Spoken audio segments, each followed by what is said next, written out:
Ya, jumpa lagi dengan saya di channel Doa Batin ini. Video saya sebelumnya yaitu kita membahas tentang doa bagi penderita kanker payudara bersama Santa Agatha. Di kali ini kita membahas tentang doa melawan racun guna-guna sihir bersama Santo Benedictus. Jelas sekali ya, Santo Benedictus adalah santo yang hebat dengan pertapaannya. Tentang nama Benedictus ini sangat banyak kita jumpai di Indonesia bagian timur, terutama di Pulau Flores. Dalam satu RT saja nama Benedictus itu kita bisa menjumpai bisa 3 sampai 5 bahkan sampai 7 nama. Kenapa? Ya nama itu diberikan oleh pastor luar negeri yang bertugas di Flores, yaitu nama baptis harus di depan, baru di belakang FAM. Kalau di Sumatera, nama baptis di depan, di belakang baru marga. Ya, beruntung juga yang namanya Benedictus. Ternyata luar biasa. Ya, mungkin ada saja yang belum mengerti tentang siapa pelindungnya, nama yang dibuat oleh orang tua itu untuk apa? Nah, kali ini kita membahas sedikit tentang Santo Benedictus. Ini yang kita bahas adalah Santo Benedictus Abbas, karena cukup banyak ya, Santo Benedictus. Baik, Santo Benedictus Abbas ini memang orangnya boleh dibilang sangat bagus cara berpikirnya. Ia menolak keras tentang praktek korupsi yang dilakukan oleh orang-orang kafir yang ada di Roma. Maka ia tidak suka tinggal di Roma. Akhirnya ia angkat kaki dari Roma. Karena hobinya berpetualangan, makanya mencari tempat yang khusus. Dan jumpa juga, ia berjalan keluar dari kota Roma, ia menjumpai sebuah gunung. Sebuah gunung namanya Gunung Subiaco. Di sana ia tinggal sendiri di dalam sebuah gua. Waduh, kok tinggal sendiri ya? Memang ya ngeri-ngeri sedap. Di sana ngapain di dalam gua? Di dalam gua ia berdoa secara terus-menerus hari demi hari, tahun demi tahun, hingga 3 tahun lamanya. Dengan siapakah ia bergaul?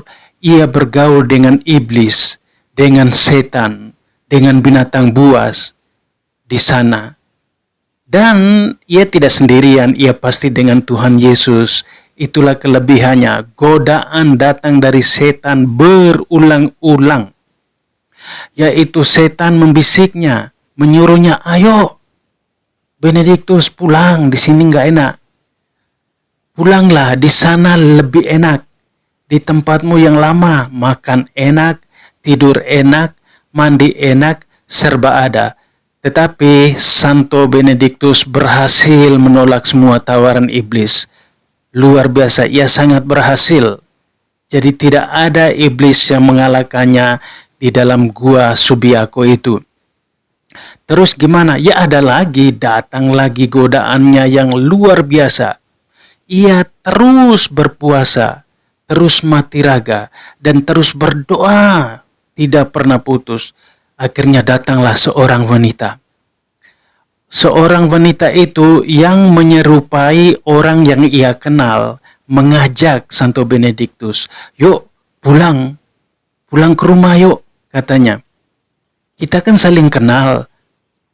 Tetapi Santo Benedictus tahu itu tipu muslihat dari setan yang menggodainya, yang menyerupai orang yang ia kenal. Kalau di dalam bahasa Endelio di Flores, itu namanya sukania. Sukania ini sering terjadi pada orang-orang Flores yang imannya lemah. Biasanya terjadi pada siang bolong ketika mandi di kali. Kalau sendirian dia masuk sungai atau kali, dia harus berteriak, Rio! Nah, walaupun gak ada yang jawab, berarti di sana ia udah menyapa orang-orang jin-jin, setan-setan yang berada di sungai atau di kali. Baru ia boleh mandi. Kalau tidak berteriak Rio, sering kejadian kepada orang-orang yang imannya lemah, biasanya menjumpai orang-orang yang dia cintai, orang-orang terdekat, atau seorang wanita cantik. Nah, jangan coba-coba mendekat. Kalau mendekat orang tersebut berarti pulang ada resikonya. Bisa jadi pingsan, bisa jadi bahkan meninggal dunia. Ya, itu mitos yang sering terjadi di Ende Flores, tetapi banyak faktanya. Baik, terus bagaimana? Ya, iman dari Santo Benediktus tetap kokoh, tidak goyah. Ia terus berpuasa dan mati raga. Kenapa? Ia ingin menjadi orang kudus. Setelah 3 tahun, ia kembali dan tinggalkan gua itu. Banyak sekali orang-orang yang ingin hidup kudus, hidup suci seperti Santo Benediktus. Dan banyak orang yang ingin mengikutinya. Akhirnya Santo Benediktus menerima orang-orang yang ingin mengikutinya. Tetapi ada syarat. Syaratnya apa, Bang? Syaratnya adalah kalau mau mengikuti menjadi murid Santo Benediktus, mereka harus berpuasa. Mereka harus mati raga. Mereka harus berdoa. Kan cuman seperti itu saja.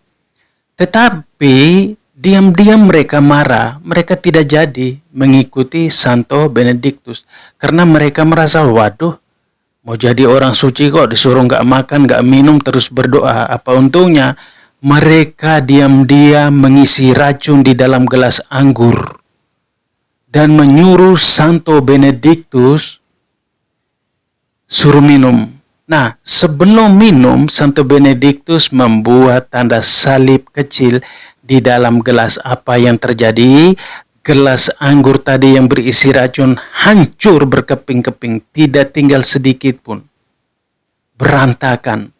Kenapa? Itu mujizat buat orang suci, orang yang suka pertapa, mati raga, berpuasa, hidupnya untuk Tuhan dan jujur. Dan luar biasa, itulah kisah nyata dari Santo Benediktus. Sumber ini yang diambil dari kisah riwayat hidup orang kudus Katolik. Baik Bapak Ibu, jangan berlama-lama lagi. Seperti biasanya, kita berdoa kepada Tuhan. Jadi sebelum kita berdoa, saya ingatkan mari kita harus memperingati pesta Santo Benediktus Abbas ya. Itu pada tanggal 11 Juli setiap tahun ya. Tanggal 11 Juli setiap tahun kita memperingati Santo Benediktus Abbas. Buat yang bernama Benediktus, ingat baik-baik biar selalu ingat jasa orang-orang suci. Mari kita kembali mengundang Tuhan Yesus untuk hadir bersama kita di tengah-tengah kita.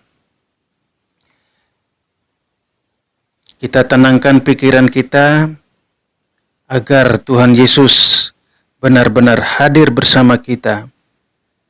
Kali ini kita berdoa bersama Santo Benediktus untuk melawan bahaya sihir, racun, dan guna-guna. Dalam nama Bapa dan Putra dan Roh Kudus. Amin.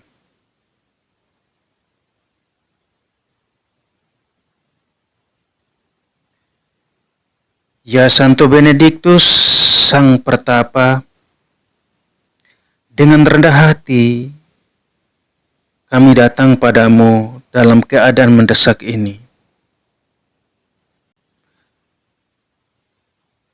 Aku merasa mimpi buruk dan sakit yang menurut aku tak wajar selama bertahun-tahun. Aku selalu cemas karena sering berjumpa dengan dan merasakan ada iblis, ada setan, ada jin yang menyerupai orang-orang yang aku kenal, yang membuat imanku goyah. Doakanlah aku dan keluargaku, karena semuanya itu hanyalah menurut pikiranku saja. Ya Santo Benediktus, engkau berhasil menolak tawaran dari iblis yang menggodamu dengan berdoa dan mati raga. Dampingilah aku agar mengikuti teladanmu, agar segala bentuk racun, guna-guna, godaan duniawi menjadi tawar, lenyap dari hadapanku bila Tuhan kehendaki. Ya Santo Benediktus, berilah tanda salib dari sorga ke makanan dan minuman yang hendak aku santap, agar nyaman dan terhindar dari bahaya sihir dan racun. Doakanlah mereka yang saat ini sakit sekarat akibat terkena sihir, racun, guna-guna, mimpi buruk, agar mereka sembuh dan kembali bersemangat untuk memuji Tuhan kita, Yesus Kristus. Mohonkanlah doaku ini kepada Yesus yang hidup, kini, dan sepanjang masa. Amin. Dalam nama Bapa dan Putra dan Roh Kudus. Amin.